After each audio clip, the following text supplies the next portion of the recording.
100 గ్రాముల కీరా దోసకాయ తీసుకుంటే 96% నీరే ఉంటుందండి. అంతా నీటి శాతమే. అందుకని శక్తి ఎక్కువ ఉండదు. 100 గ్రాముల కీరా దోసలో శక్తి 13 క్యాలరీల శక్తి.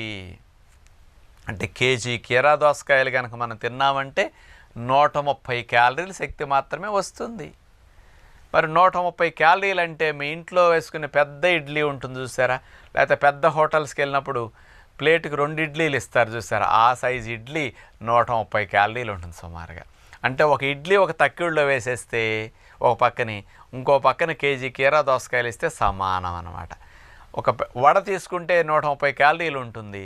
ఒక వడ ఈజ్వల్ కేజీ కీరా దోసకాయలు. ఎంత తేడానో చూడండి. అంత తక్కువ క్యాలరీలు. కడుపు నిండుతుంది, క్యాలరీస్ రావు. అందుకని బరువు తగ్గాల్సిన వారికి, కొవ్వు కరగాల్సిన వారికి కీరా దోసకాయ మంచిదని అందరు చెప్పేది కరెక్టే.